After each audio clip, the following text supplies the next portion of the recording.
Thanks everybody and welcome to tonight's artist talk with Philip Kanwischer. My name is Nicolas Reinhart and this is my colleague Tina Kuka, and I will just hand over straight to her to give you short information about our project. Thank you, Nico.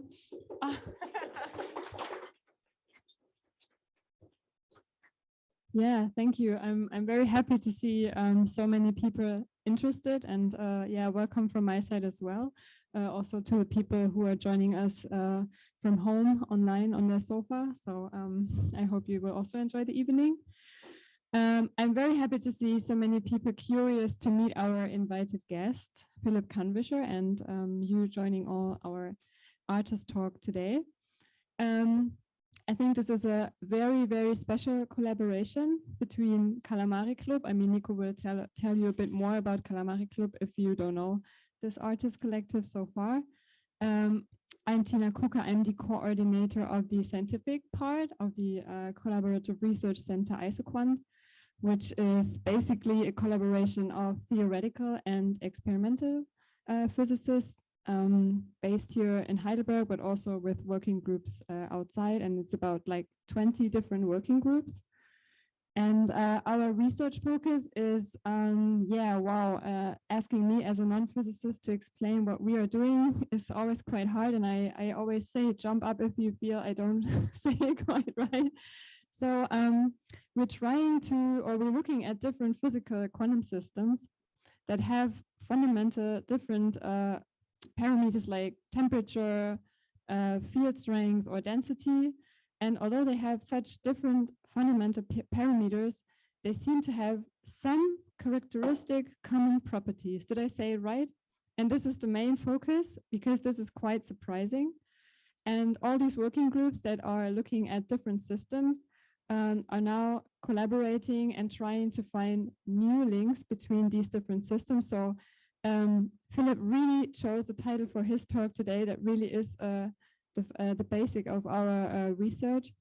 And I'm very happy that we have the opportunity to have this residency within our program, within the program of our collaboration, because it is also the idea of getting art and science together is really what is a very exciting project, because the profound idea in our collaboration is really that working together can create new ideas, can provide new perspectives, and can even lead to innovation, yeah, in the existing fields, in the own fields, but even beyond.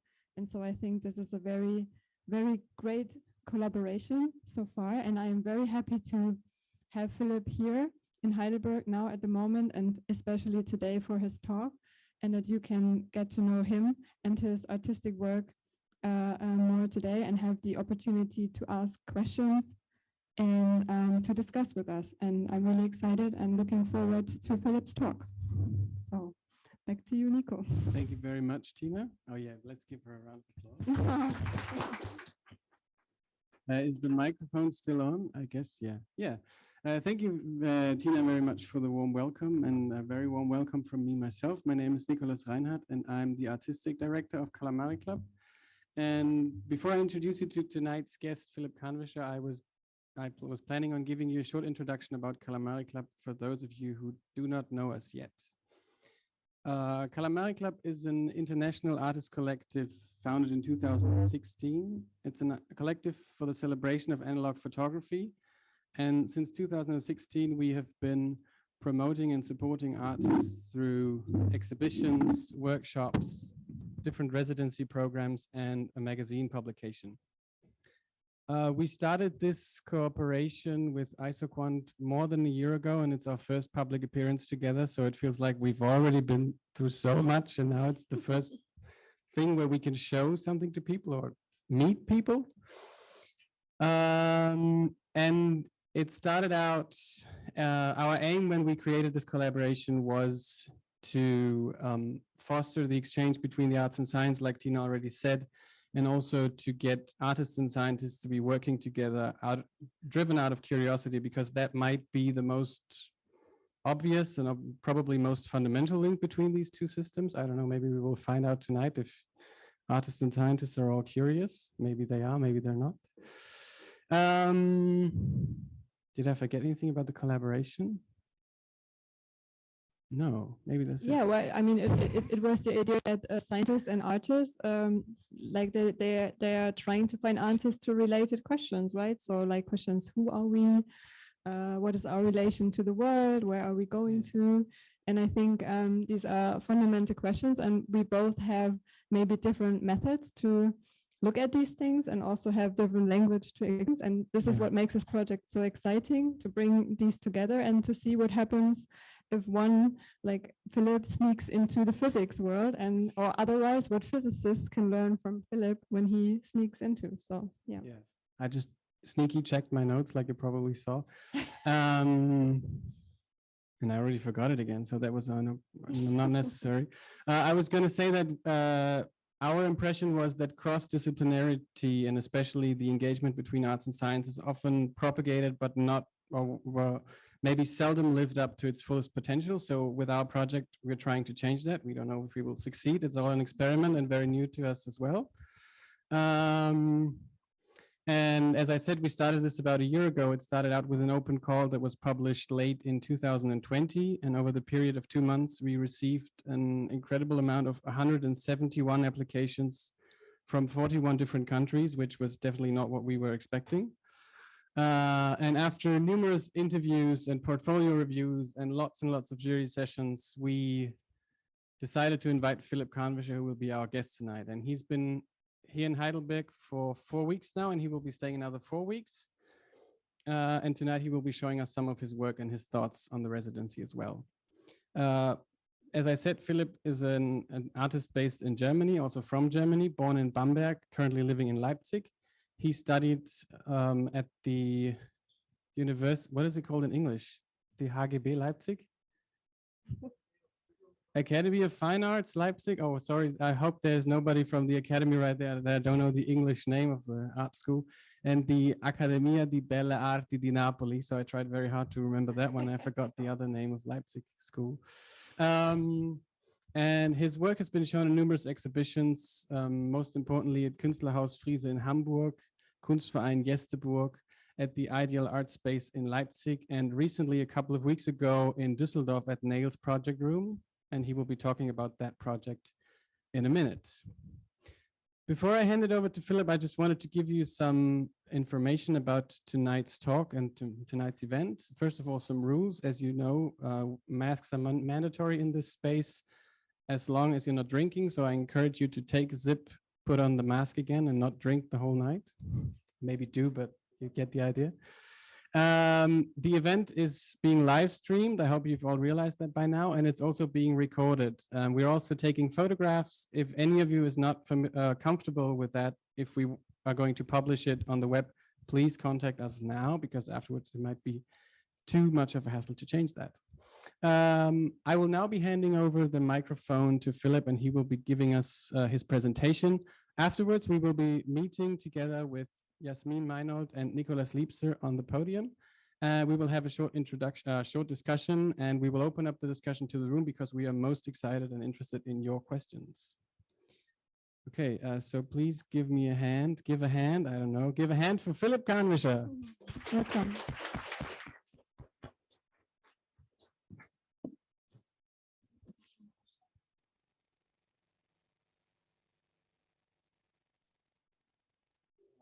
Microphone disinfection system, which I hope you love. I hope it's not wet anymore, Philip. Thank you very much.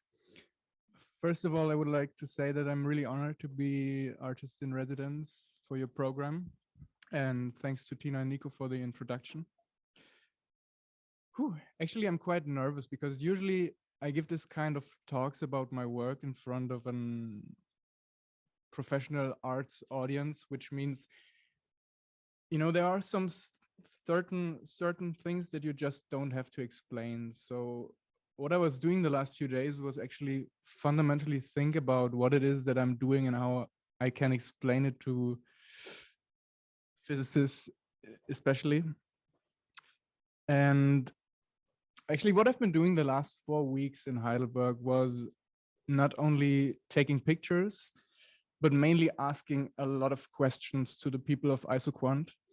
And what I experienced and what I really liked was that everyone tried to find alternative ways to explain what it is that they are doing, especially to someone who hasn't been in contact with physics since, I guess, 9th grade. So I hope I'll achieve the same when talking about my projects tonight. And if anything is unclear, just ask. There are no stupid questions in this context, really. So if I had to put it in a really simple way, what it is that I'm doing, I would say I tell stories. But the platform that I use to tell the stories is most of the time an exhibition space where I combine image, text, sometimes objects into something you could call a narrative structure. So the goal is most of the time that the viewers can move through the space, experience images, texts, and combine them into their own narrative, you could say. I just brought a few examples.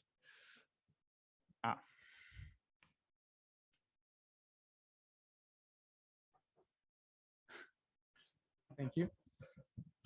Just to give you an idea how those constellations might look like, and I want to say just a few words to every one of those exhibitions because it's just really difficult to explain every single element that is part of these exhibitions, because they're supposed to be viewed within the exhibition space and not on a two-dimensional screen, actually.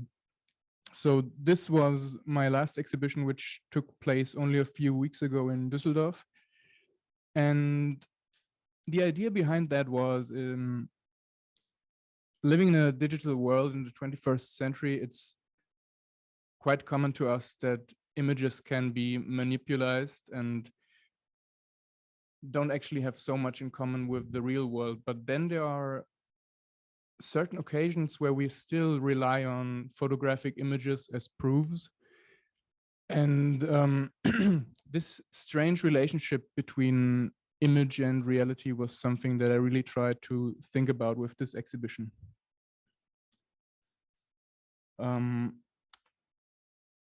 This is a view from my diploma project. I finished studying art last year and is actually about two catastrophic events which took place a few years ago. And what I thought about in this exhibition was not so much the catastrophe, but a feeling of uncertainty, or I prefer the German Verunsicherung, which spread after those two events.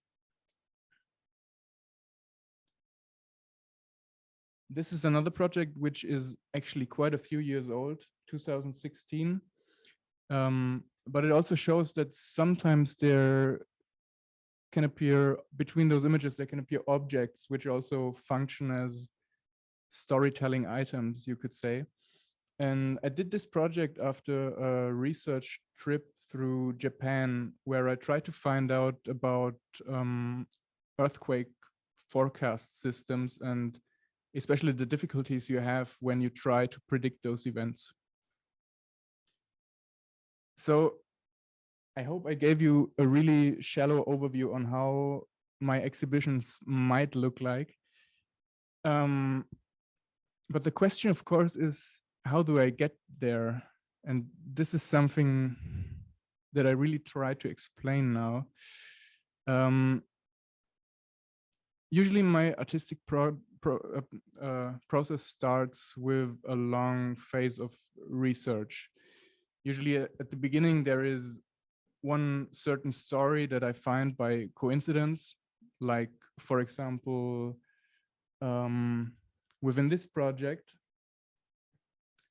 it was actually not a story, but a small mistake that happened to me while developing film in the darkroom. When you aren't careful enough in the darkroom and you squeeze or bend the film before you develop it, you get some certain effects that don't occur through light that shines on the film, but due to its mechanical twisting. And this was something that for a time really annoyed me. It was just a mistake. But then I did some reading, and really by coincidence, I stumbled over a phenomenon that is called earthquake lighting, which means that certain people say that prior to earthquake events, they experienced light phenomena similar to polar lights. And then some people thought that these lights could be used as prediction system because they occur prior to earthquakes. But of course, they occur only a few seconds before the event. So as a prediction method, they are kind of useless. And actually, this could be one of those stories that stands at the beginning of a project. And from that on, I just start to do some research over various fields. And I think this is the great thing about being an artist, that you can move freely between different fields. And this is what I really like about my time being here, that although I communicate with people coming from physics, I can take the ideas that I gather there and take them into other fields and make new connections between different systems, because this is actually what my work is about. And usually this progress of research takes quite some time. And during this time, I usually don't take any photographs. I start photographing when I have something that you might call like a narrative base structure. And then I start photographing and I react to those narratives that I created before, which doesn't mean that these photographs have to be illustrations, but they can also function in an associative way. And would this be an artist talk in front of an art audience? I probably wouldn't talk about it, but I wanted to use this occasion to talk about different types of imaging that I'm using. Because when I was studying photography, the great thing is that you can look back to, I don't know, 140 years of photo history, which means there are so many different types of photography, and photography has been used in so many different contexts that it's, you can really just quote any different photographic style, like black and white documentary photographs from the 50s or commercial photography from nowadays. And I decided to myself that I don't have to stick with one certain style of photography, but use those styles just like you can use quotes. And it's really important, not only, or to me, it's really important, not only what I photograph, but also the technique and the way how I do it. And I would say the picture you see there is one of the categories of image that I'm using, which would I consider as experimental photography. Then, of course, I'm constantly taking pictures all the time and collect them within my archive. This horse dressed up as a zebra is one of them. And these images might rest in my archive for years before I find a context to use them. This is actually 4 or 5, I don't know, it's maybe 6 years old, but while I did some research about the relationship between the photographic image and reality, I thought about this horse I was once photographed, which actually was dressed up as a zebra. And then I just take those images out of the archive and use them again. And this happens all the time. The difficult thing is just to remember all of the images that are in the archive, actually. Then the next image is a Gärtopf, which you could translate as fermentation pot, which is used to do kimchi or sauerkraut. And I would consider this as a commercial photography style, which means that these kind of images, I stage them in the studio, which can take really for days or weeks until I'm happy with the result. And the great thing about those is that you can really adjust the lighting and get some sort of detail that you wouldn't be able to achieve with just taking a snapshot. Which is also the reason why this image is quite large in the exhibition space. It's just, it wouldn't probably be possible just with a snapshot. And the last kind of image I wanted to talk about was archival images, or you could say found footage. And as Nico said, I did spend some time in Naples in Italy studying. And this is actually Mount Vesuvius, but it's not a volcanic eruption, but it's illegal garbage dump sites burned by the mafia. And as I arrived in Naples, this event has already happened a few days ago. So I wasn't actually there to witness it. I only saw the burned hills on Mount Vesuvius. And then I started thinking, because this was quite a thing. The volcano looked like it was erupting, but it wasn't. But it was, nevertheless, it was a real catastrophe, of course. And I thought about how I could still find some images to picture this event. And I talked to the researchers at the Meteorological Institute, because they have a webcam pointing constantly towards Vesuvius. And luckily they agreed to give me the image material. And so I kind of made them into a video clip, which was shown during my diploma project, where you can see smoke coming from the volcano for 3 days in a row as a kind of stop motion animation film. So the last and next thing that I wanted to talk about was the exhibition in Dusseldorf, which happened a few weeks ago. And I thought I just speak about one project in detail, because then I can take the time to talk about the stories which go together and form the actual exhibition. And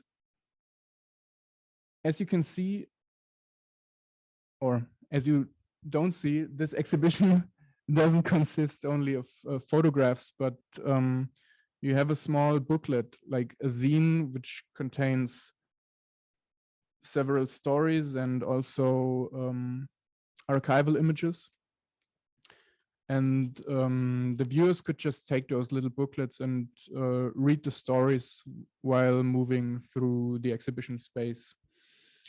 And as I already said, this exhibition is about the relationship between photography and the depicted reality.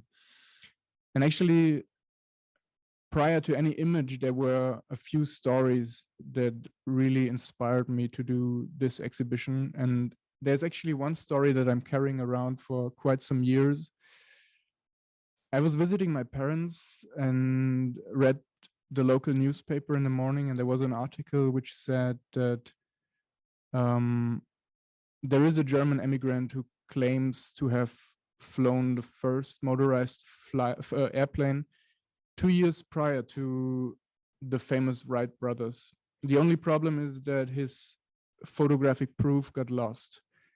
So he just can't prove it. And this is when I thought this is such a great story, because it just took place close to my hometown.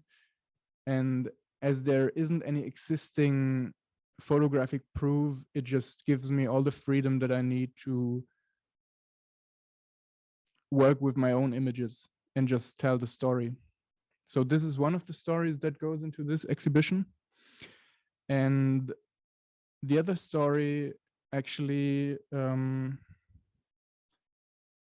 goes together with the image you all have seen on the invitation poster.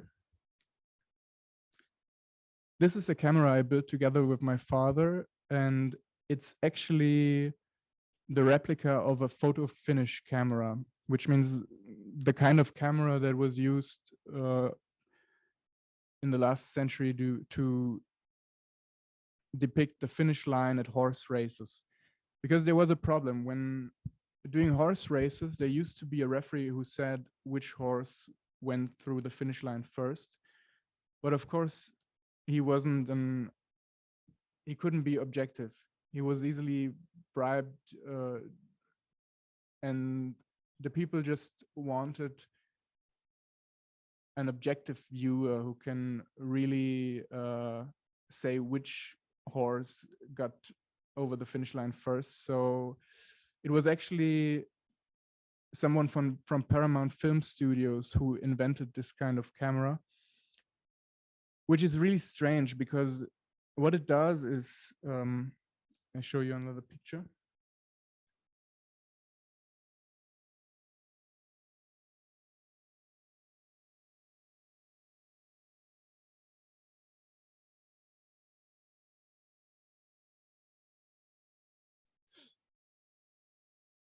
Usually you expect a photograph to be just a small piece of reality shown at a certain moment in time. But what this camera does is it shows only the finish line, but squeezes it over the entire duration of the Zieleinlauf. I don't know how to say it in English, which means you have several moments in time stretched over one panoramic image. And as you can see on the picture on the left, this doesn't really look like reality. It really squeezes and stretches all the arms and shoes. But what you can really read in an objective way is who went over the finish line first, which is, I don't know, some of those on the left, obviously. And I found it really strange that this camera was invented to be objective and to tell you the truth about an event. But then on the other hand, it gives you an image that doesn't have anything to do with how we see the real world. And this kind of camera is also used in another context. You see the Greek vase down on the right. If you want to depict a round object rolled out as a panorama, museums usually use this kind of camera. They put the round object on a turntable and they scan it. It works just like a scanner. And now we get to the third story, which is also in the booklet, which is the story about Nike's new super shoe, which you can see on a turntable on the upper left. I don't know, it was just some coincidence that I stumbled over this story, but Nike created you could say, super shoe for marathon runners, which enabled the runners to run 4% more efficiently than they would usually do. And they had a genius marketing campaign because for the races prior to the Tokyo Olympic Games, they just gave 100 pairs of shoes free to all the runners that started. And of course, those professional runners are under contract with certain shoe brands and they can't just wear any shoe they like. So they just took the Nikes, painted them black and wore them anyways. So this was actually the story that I really liked because it says so much about how we perceive reality. And I took this Nike super shoe and I photographed it with the same technique that you would depict an antique vase in a museum. I put it on the turntable and together with my dad, who is actually a technician, I constructed this photo finish camera because they are not made for consumer market. You can't just buy them anywhere. They were made in housings only at the racetrack. So we constructed this and took an old Nikon and rebuilt it, so to speak. And the result was just a wrapped out Nike shoe, which is actually the main part of the exhibition. And it is combined with several other photographs that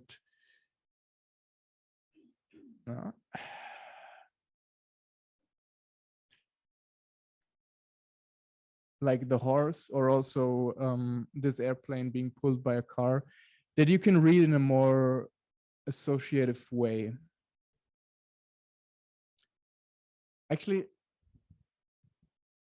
I want to finish my talk here and want to start with the conversation because,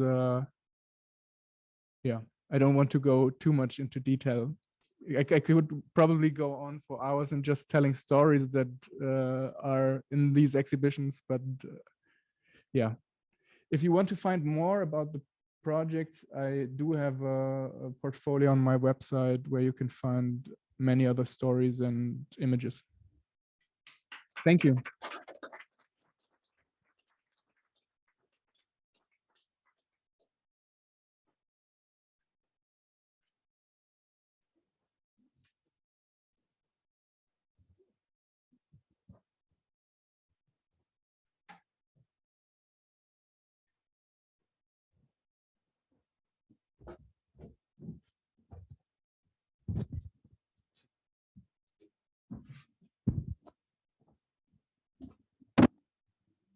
Sorry about that.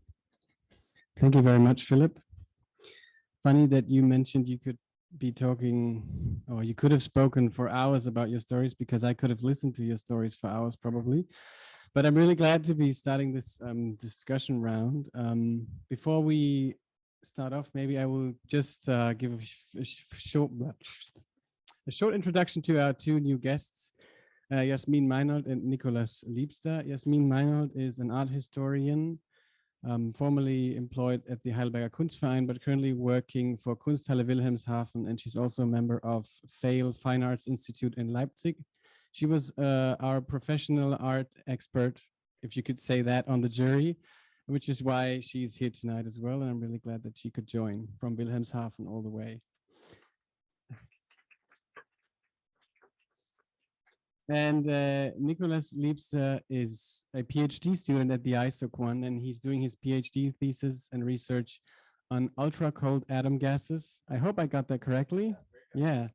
And he's here as part of the physics department and the quantum physics, but I can see that we have a lot of physicists in the audience, so I'm really glad that we have so many experts here.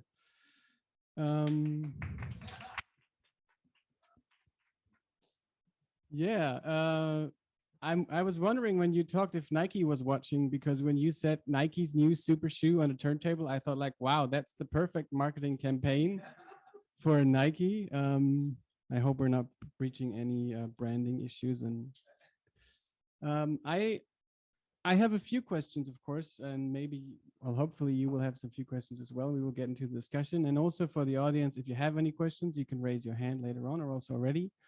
And also for the people in the live Zoom event, if you have questions, you can either raise your hand, I guess, in the via the Zoom option, or post your messages and questions in the chat, and we will get to them later on. Also, we have the option to show your face on the screen, so you can join us virtually for any questions, because we really want this to be an interactive session. How am I going to start? From what I could tell, and I've obviously seen your work before, but there's a lot of references in them, obviously, both historical and also natural phenomena. Probably historical from the photographic side. And I was wondering what it actually is that fascinates you with those two aspects, or if you see a correlation between these two as well. Yeah, as I said, I like to quote different photographic styles, and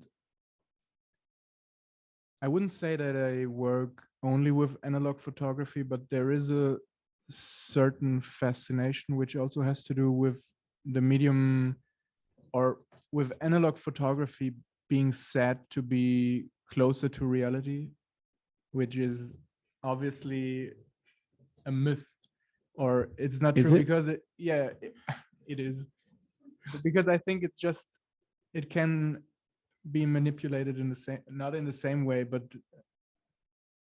definitely can be manipulated. But it kind of emphasizes something that I really like about photography, when an image kind of oscillates between whether it's real or whether it's staged, or is this something that really happened.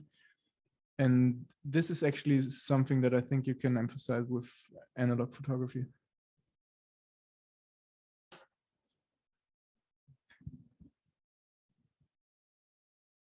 Do I have to use disinfection now, or? Not anymore, I would say. Now it's too late anyways.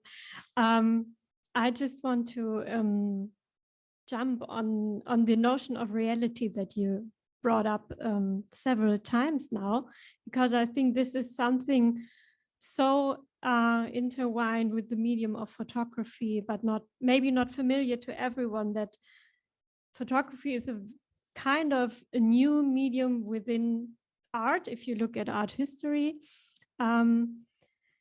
just roughly 150, 160 years. I think that's a whole new topic for a whole other night, how old photography is, because there's a, anyways, 100 something.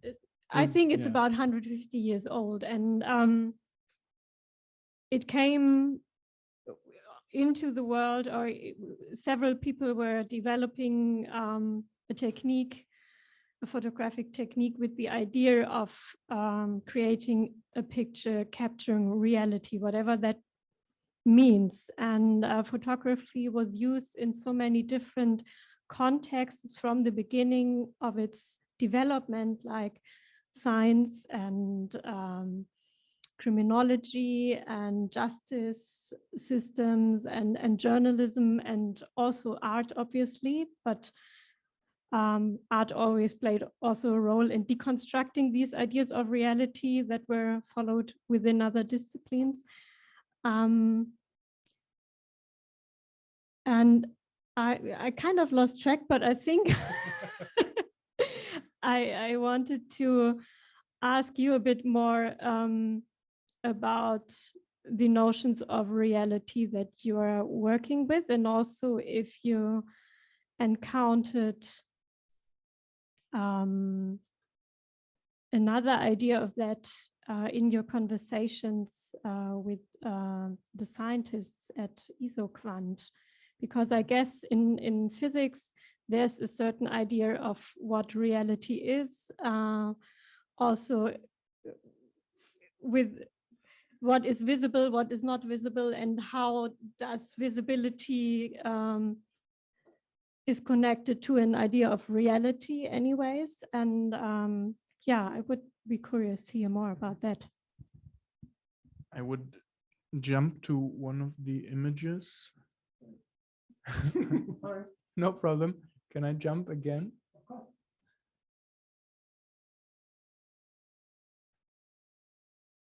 Which is this, the fermentation pot.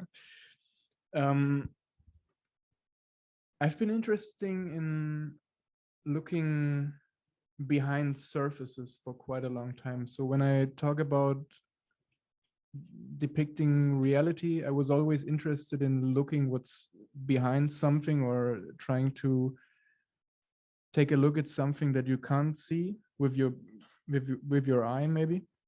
And this was also the reason why I had a company cut this fermentation pot into half, because the interesting part is actually on the upper side, this deeper edge where the upper part goes in is actually filled with water. So gas can come out, but bacteria and animals can't get in. And this is something that I do a lot. I try to think about how to picture something that you can't see with your eye. And I think this is really something that where we find like a common ground, because obviously in your field you can't see anything with your bare eye. So there occur certain problems when trying to visualize something that you can't actually see. And this is something I'm curious about right now, and which I'm talking about with the people of IsoQuant a lot. Yeah, I hope I answered your question.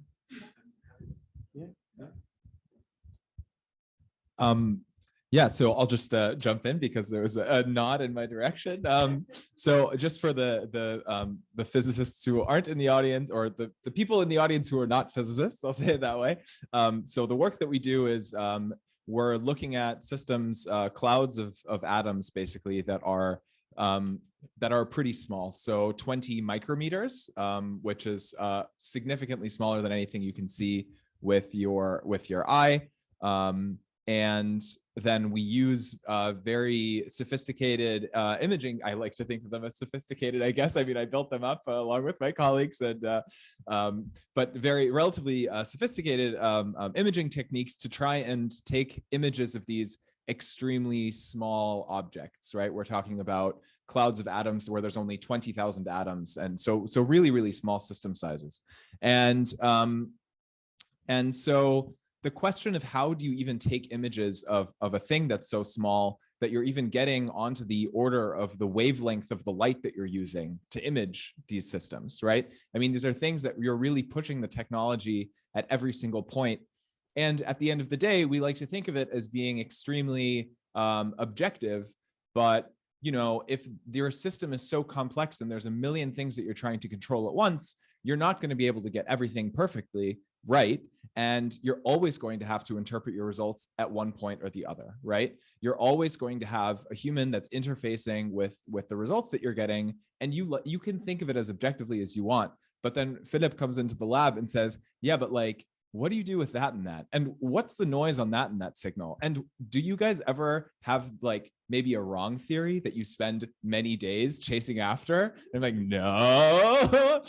But yeah, I mean, of course that happens. You know, you try and like rhyme together some kind of reason for some phenomenon that you can't really understand. And then it ends up just being wrong. You know, you measure another data point and then maybe it doesn't fit into your previous thing. And then the like, I guess it's the way that we're talking about it, the reality that you thought was true for the past 2 weeks ends up being completely wrong. And then you really were, you know, looking at a different phenomenon. And then kind of like finding what's true and true in the sense if it fits with all of the other theories, and what's not true is really like the large majority of the work, I would say. It's like a, sort of a jumping off point from where you started. I would be jumping on the jumping off.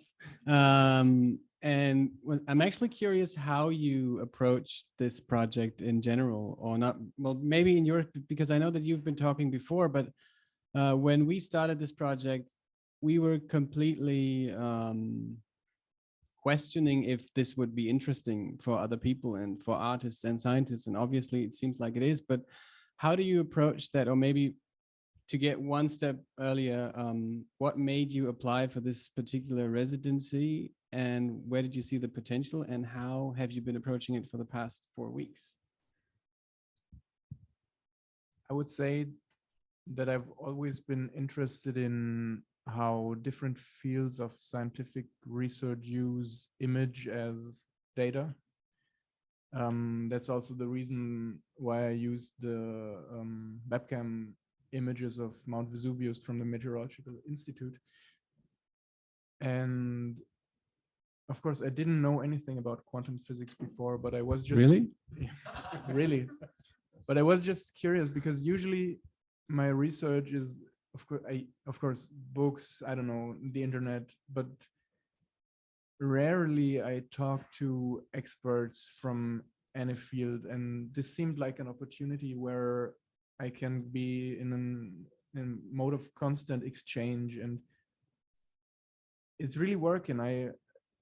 Or it starts to work out that I have an idea which I can send back, and I actually get some material that really interests me and I can work with, and then get this idea back again. So actually it works the way I hoped it would. But the first few weeks were quite hard because when I visited the labs for the first time, of course, there are many things that are visually interesting, but that's not the way that I work. I want to somehow at least understand what it is that I'm picturing. And I just spent 3 weeks reading, which was really hard because it took quite some time to understand the basics of quantum physics, or get to a point where I can say, I don't have to do any further reading. That's enough. I'm at a point where I can say I understood certain things, and anything beyond that is just not made for me, maybe, or not interesting in my case. Yeah. So now after 4 weeks, I'm at a point where I can say I can really start to think about images. Yeah. And would you feel comfortable with sharing any of your ideas and thoughts that you've had for the past weeks, or is that at a point where you feel like you just have to wait, everybody? Which would be totally fine, of course. I don't remember the name, but I read about a German physicist who published only a few theories because he said the fewer the better, and he wouldn't publish anything that was not totally bulletproof. So I can only say that the concept of randomness, which occurs as one basic principle of quantum physics, is something that really interests me, and that refers also to many things that I've been doing some research on before coming to Heidelberg. Yeah. Well, thank you. Maybe this would be a good opportunity to open the questions to the audience and also to the people in the live call. Of course, we can keep talking on. We could keep talking on for hours, just the 4 of us, but I'd be interested to see if there are any more questions at this point. Maybe we'll start with the audience first, if there already are some questions. We have a microphone that Tina just magically out of nowhere will start handing around. Thank you very much, Tina.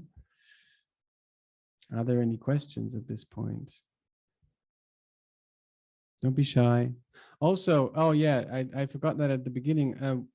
Tonight's event is in English because a lot of people here are English speaking, and because our project and cooperation is English speaking. But of course, if you don't feel comfortable talking English, you can also ask your questions in German, because all of us up here understand German, among other languages. But yeah, those two would be good.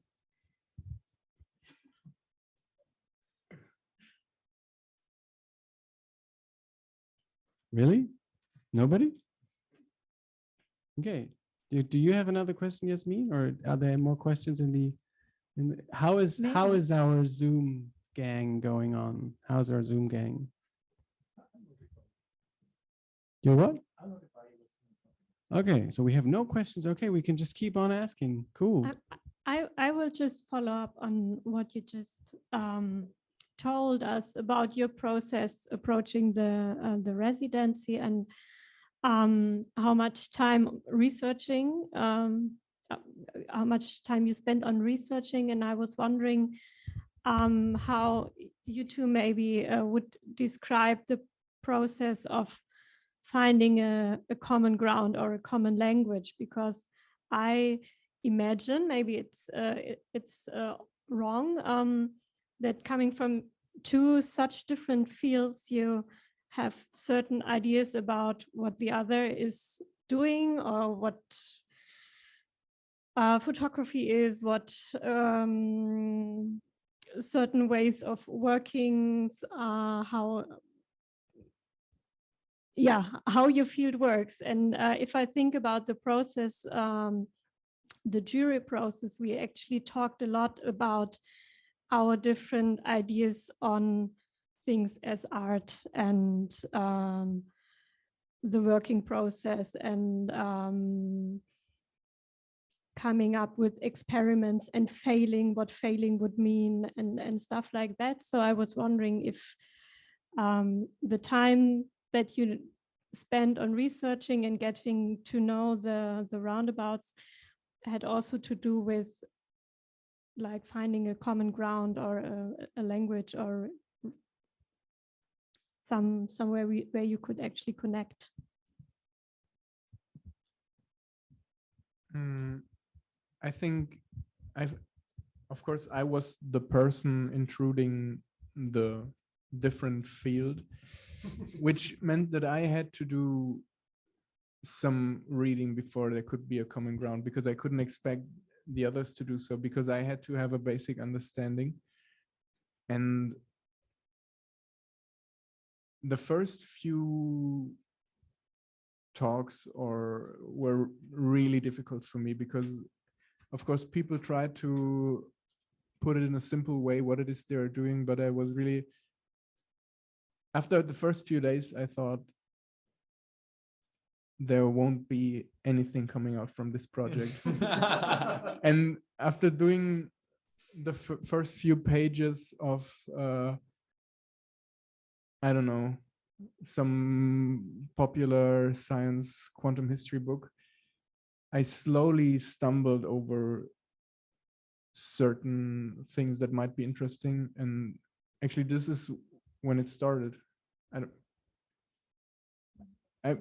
Before I had a basic understanding, I just felt like someone going into a lab and not being able to read anything from it. No.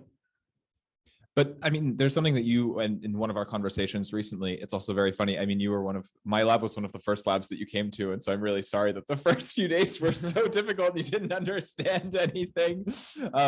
But something that you said to me a few days ago is that you in doing research about quantum physics, you realize that there's just a lot of bullshit in popular science about, like, I mean, anytime any quantum physicist hears anything about Schrodinger's cat, they like cringe and like want to die because it's just like the most misused thought experiment of all time.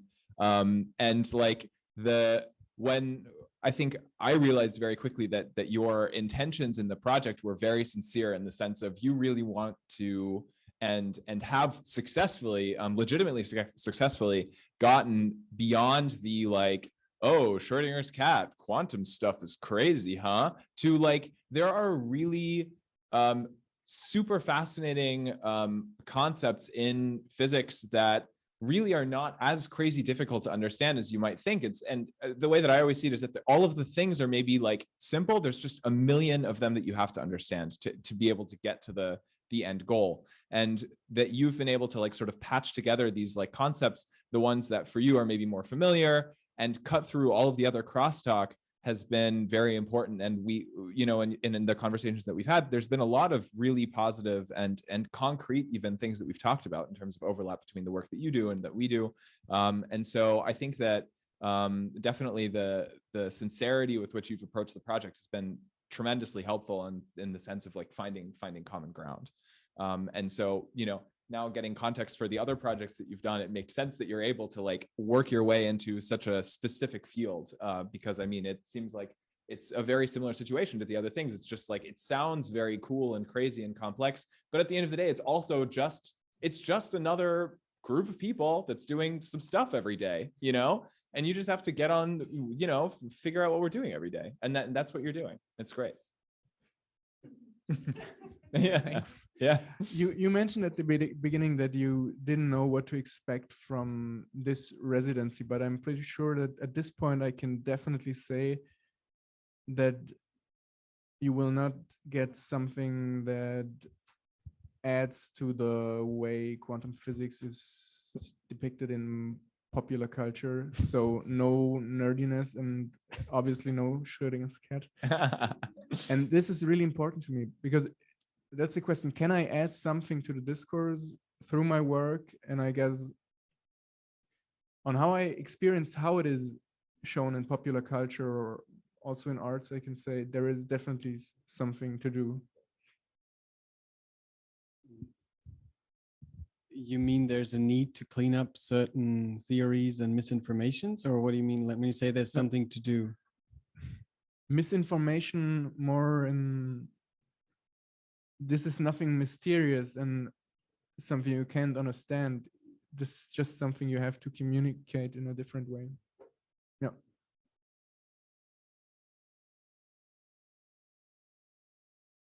There is a question in the chat that I might just read. Yeah, I'll hand over to Dennis. There is a question in the chat that now I have to. Okay, I'm too loud. Is it possible that photography gives us a view of the world other than object-oriented and more to things as texture or even particles? Is the question that I'm not entirely sure. So, is it possible that photography gives us a view of the world, like I think, apart from object-oriented things and more to things as textures or even particles? I think this is the question. If I've misread your question, please post it into the chat another time.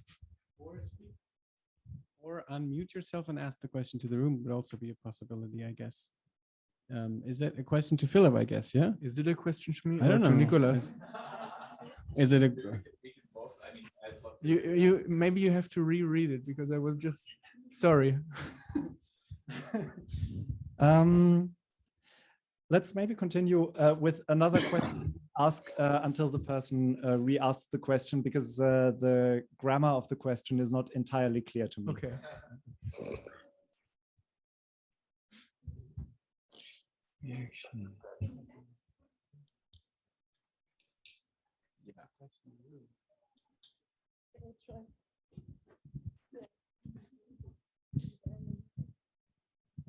Thanks.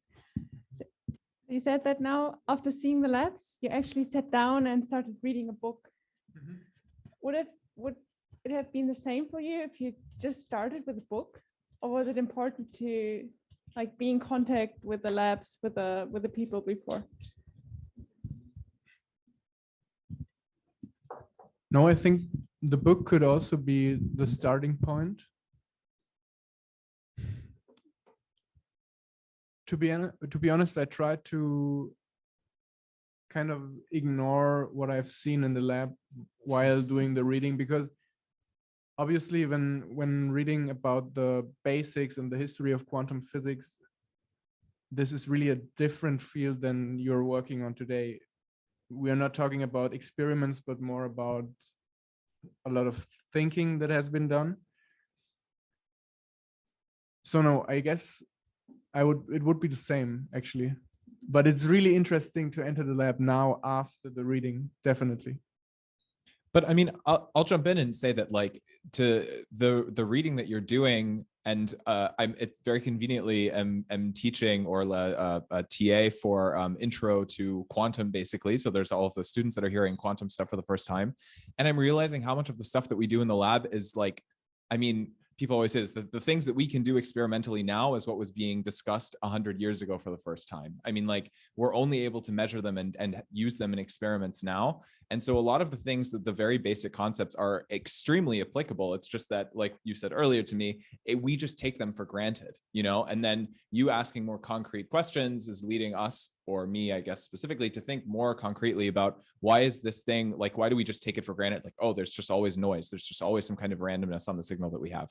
And then, I mean, I would say that in some ways it is very applicable to the work that we're doing, because at the end of the day, like I said, it's really not that complex, you know?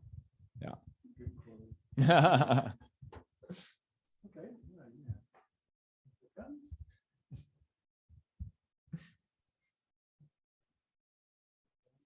Yeah. I think we have a question from Denis Rioux. Is that? Yes. Hello, Denis. Good to see you.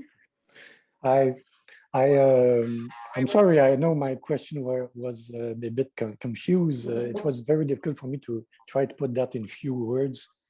But I think that comparing the view with photography and the view that we experience every day, it's where we can starting to talk about reality. The question was there at the beginning, and you know that we in our life are seeing things as objects, so surrounded with a volume, because we want to know if we can go around, we can not break our legs, something with moving around and things like that. So it's normal in the way we are thinking about the worlds in where we live.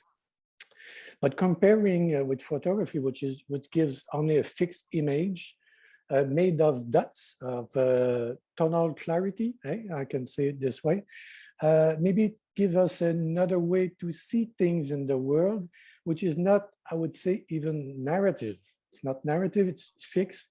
It's a surface, a texture made of dots, as I said. And I'm losing a bit my point now.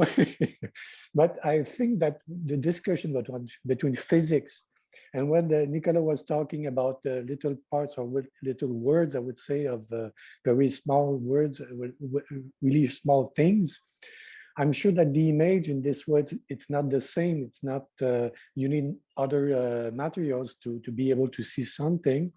And that, again, I see me in a photograph, this basic way of reproducing the world outside the way that we are doing it when we live, when we move, and which is very narrative also. And for me, photography is not narrative. It's also give a pitch narration in photography. So I'm asking about to all the people on the stage if you have comments on that about the specific way of seeing the world with photography, with photograph. Is it clear?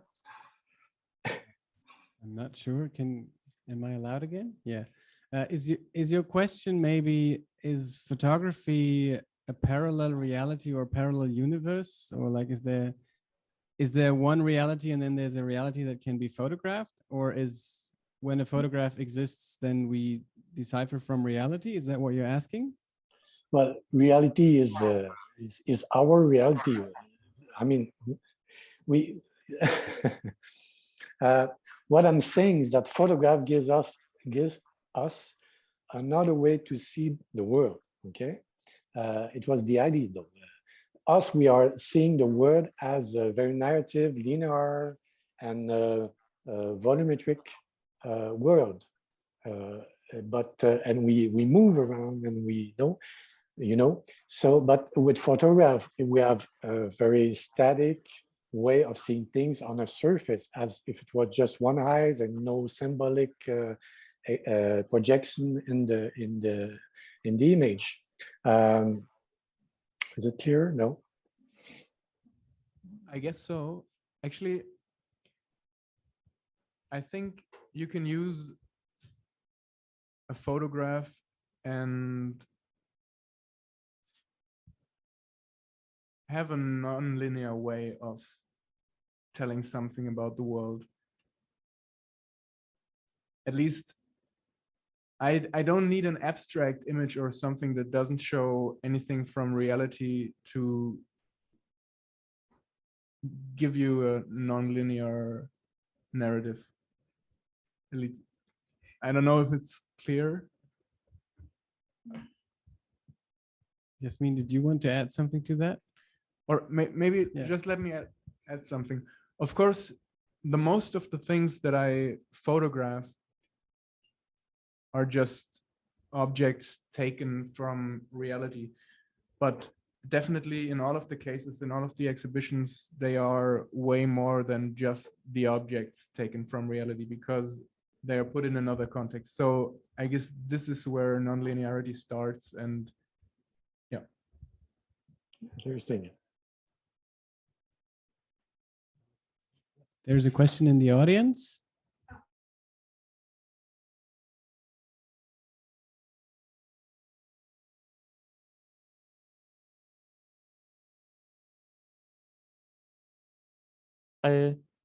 Something comes to mind. So maybe you already have noticed it.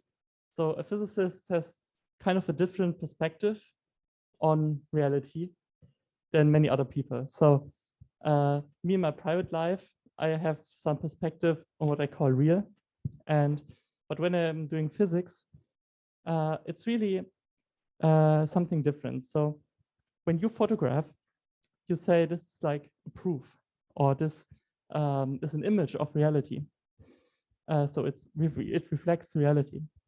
Then I really think this is true because the camera works kind of similarly than the eye, like the eye.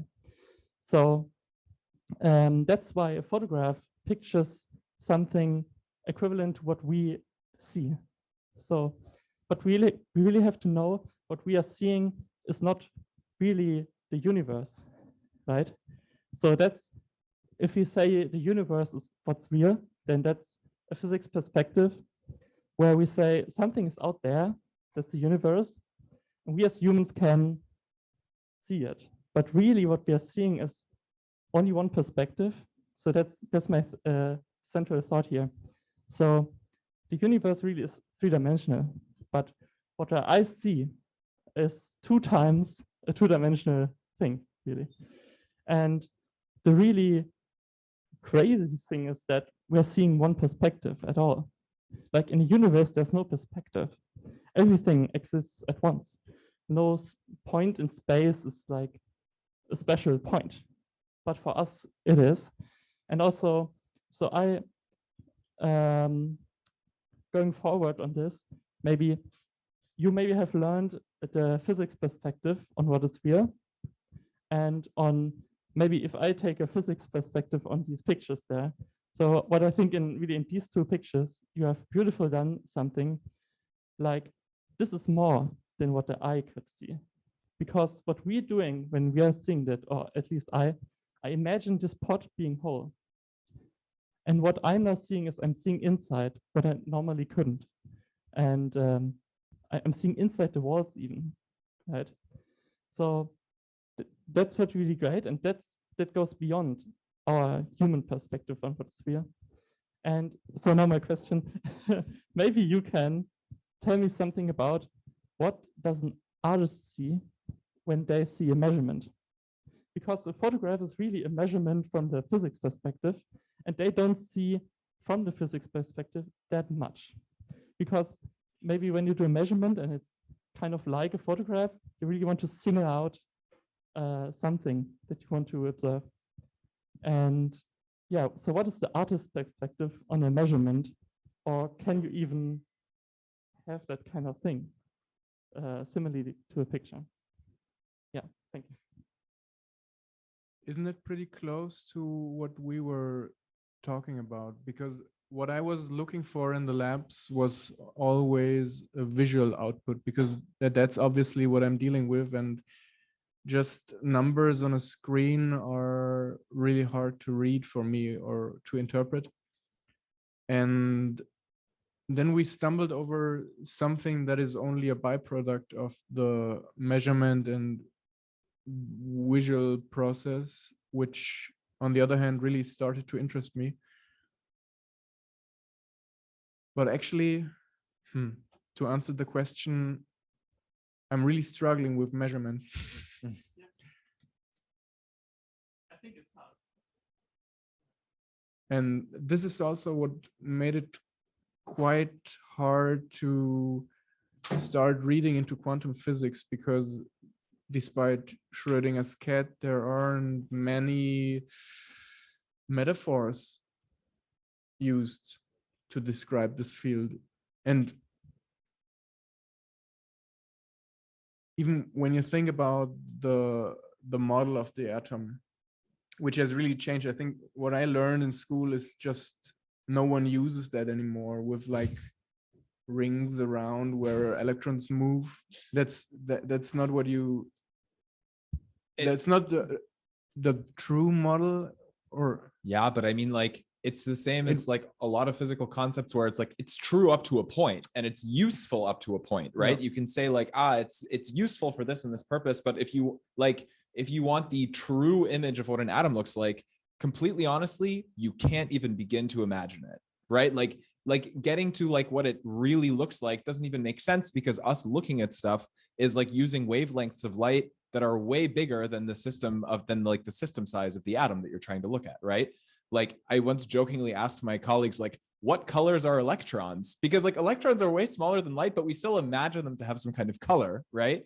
But that doesn't make sense, you know? So like in the sense of, is it an accurate model or not? I mean, it's accurate up to a point, but it depends on how exactly you want to know it, right?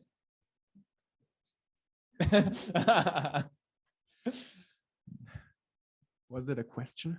No, I mean, no, I mean, that's, I think or in your case, you're not really dealing with visual models. That's more, if you want to describe what's going on, that you have an equation or something. And I was looking for something more visual, but I still try to get a feeling for the numbers, or that's what interests me right now, actually. Yeah. I would actually also push back a little bit on the idea that there's, I mean, you know, a photograph is something very different from like a measurement that we take, even though there are like images of the atoms that come out of our experiment, or the atom cloud rather. Just in the sense of like, it's like what I said before, you think of it as this like objective measure, but maybe there's some factors that you didn't account for. And then the thing that you're taking an image of is like not actually what's physically there, you know, and then to think of it in terms of like, this is an absolute measurement of like what's truly there. No, because at the end of the day, it still depends on all of the other parameters that go into your experiment. And maybe there's some technical mistake, maybe there's a conceptual mistake, maybe you think that you're seeing something, but really there's something else that you're not seeing. And all these things, you know, like it's all good and fine to say, oh, an image is an objective measure of something, but you're always going to have technical noise. You're always going to have variations of things when you try and measure them. And I think this is where a lot of the like overlap has come recently, that it's not really about like, I mean, it doesn't make sense to even try and like convey this is absolutely what's true definitively, and this is 100% what we know comes out of the experiment. But this could be probably the point where I start turning away from photography, because obviously I'm not only working with photography, but also with text, and a measurement might for me be an inspiration to tell a story, because obviously a measurement means something or can interpret it in some kind of way, which would then turn into a written story, for example.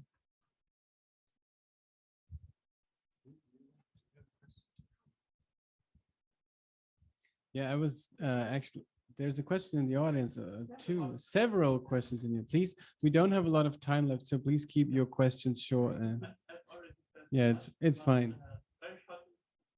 So, do you agree that it's really hard to do art with the perspective through the physicist's eyes, right? Because they always, like when we take pictures of something out in the universe, not on Earth, like with a telescope, we may have colors, but what we're really doing is we're assigning colors there, or also in the quantum world, exactly. We have colored pictures, but really it's not an information what the physicists want. So you can't use really colors if you're doing art with the eyes of a physicist.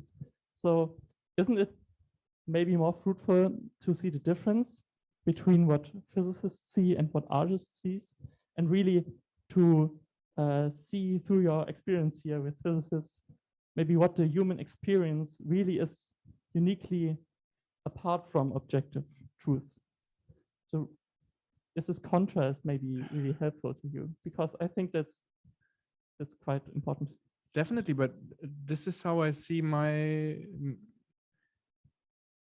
goal here to, of course, they are not doing art, or you are as physicists not doing art, you're taking images, but they are not supposed to be art, or you don't read them as they might be read in another context. So this is where I come into play, and I start blocking out your perspective on reality and just take it into another context. So of course, this is the reason why I'm here, actually.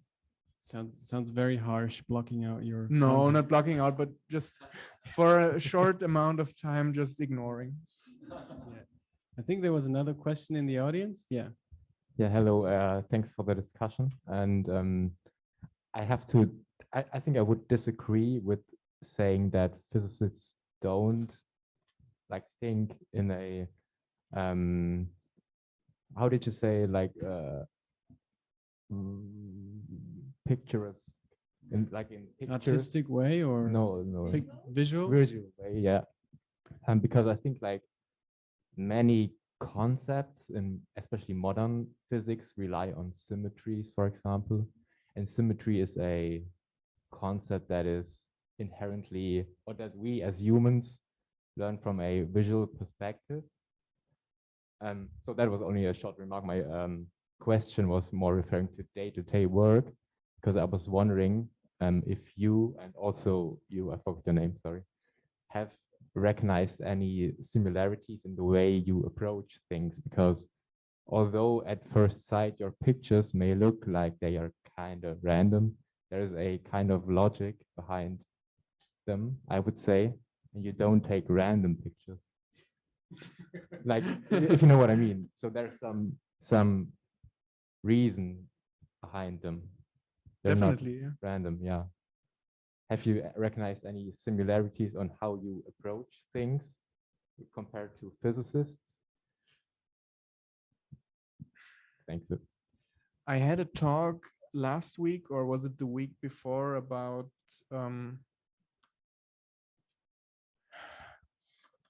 someone asked me about my work process, and often it seems quite linear to people. It's quite logic that this photo finish camera and the story about the Nike shoe, that they just go together. But of course, it's not a linear process. I'm working. Some of these stories are years apart and then find together only by coincidence. And what I was thinking is that the act of physical research is linear. You just have an idea, then you build up an experiment, you get the results, and you had then it's your theory. It's sounds so easy. But then I realized that also this process can be based on coincidence. Of course, you are looking for something specific, but then there might be just one small point where you take the right way. And I guess this might be a common ground. Absolutely. On a really fundamental level. Okay, I think maybe we have time for one more question, and then maybe one more question from the chat or Zoom audience. Oh, Yunus, you're asking a question? Okay, yeah, maybe let's go. Yeah, Julia, please, yeah. So I have a question, because I imagine that you visited different groups with different experiments, and like on a human base, did you see anything that made you do like, oh wow, that's cool? Like on a human, not photographic, not any, just like a human person, first time in, I don't know, this kind of area, and you say, oh wow, this is cool? Because I had some things like this when I visited the institute. So if you had something like that, and if yes, then what was that?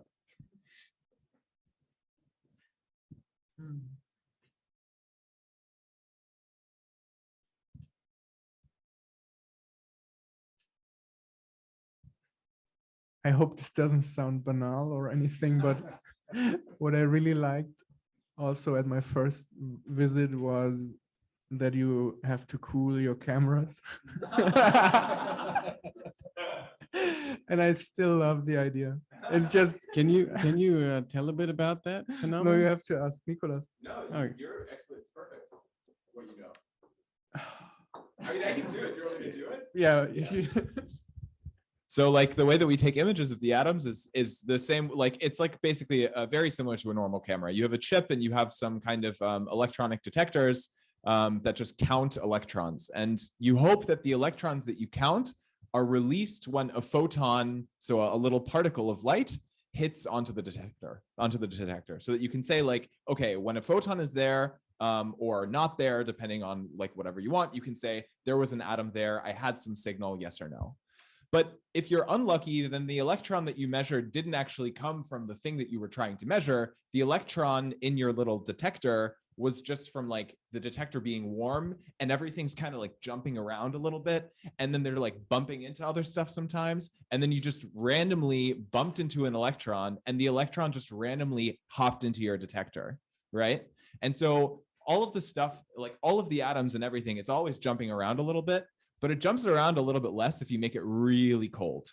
And so we cool our chip down to be at like minus 55 degrees Celsius or minus 65 degrees Celsius, so that we know more accurately that the signal that we're measuring is actually from the system that we want to measure, and not just from like the warmth of the camera itself or the surroundings.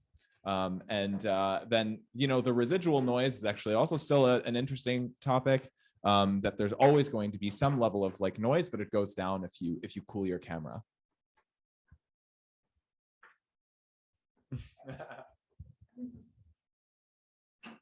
I think there was another question from Yunus. Yeah, my question is about beauty in physics and, well, in photography. I have the impression that, well, in physics, we strive for simple formula, for example, or a very elegant experiment to measure something. And this is certainly something you came in touch with when you were in the lab. Do you have any thoughts on, well, a beautiful formula from your perspective? I actually did some, I encountered a quote. Microphone. Actually, Werner Heisenberg writes about beauty in exact natural sciences. And I have to quote it in German. Das Verstehen immer nur heißen kann, Zusammenhänge, das heißt einheitliche Züge, Merkmale der Verwandtschaft in der Vielfalt zu erkennen, which he sees as some aspect of beauty. And actually, I really thought that this fits the way I'm thinking. So this quote or this sentence was actually a point where I really started to have fun and really looking forward to collaborating with quantum physicists. Yeah. It sounds like very nice ending quotes and ending words from you, Philip. If there are no more questions at this point, or maybe remarks, I mean, we could probably, we could keep probably talking for another night just about the beauty in photography and the cliche of beauty in art as well. And I would love to continue the conversation about that. But we have maybe time for one last question from the audience, please. Yes, it's really short. I just wanted to know how has working with reality, I mean, photographing about reality, and how has talking with physicists changed your view on reality? Like, what is your understanding of reality now, and how has it changed? I don't know if I can put it in words, but when I thought that I have understood the basics of quantum physics, it really made me feel dizzy for a whole day, because it really something changed definitely when thinking about this concept, or this concept of randomness actually, that interests me, or also a system having several states at the same time. Of course, this is something you don't see while moving through our macroscopic world, but since then, I don't know, the process of thinking about things definitely has changed. Thank you. Thank you, Philip. I think we can wrap it up for the night. I just wanted to give a short look out on what to expect and what will come. Hopefully this will not be the last time we see each other, or all of you here. We're already thinking how Philip's work will be presented afterwards. So we're thinking about an exhibition next year. We will be informing you about these things as well in our newsletters, either the IsoQuant newsletter or the Calamari Club newsletter. And Philip will be around for another 4 weeks. He already mentioned he has a website where you can view his portfolio, find his contact details, I believe, probably an email address. Probably. Most likely, definitely. If not, get in touch with any of us and we can provide you the contact. Thank you very much for joining us tonight, Philip, and giving this presentation. And also thank you very much for joining us and for the lively discussion. Thanks to the panel. Thanks to Dennis for the technical team. Thanks to Katharina from Leitstelle. Yunus from the technician and Dennis from the technician side. Max for the photographs. Tina for the support. Everybody. And a warm applause for Philip and welcome. Thank you.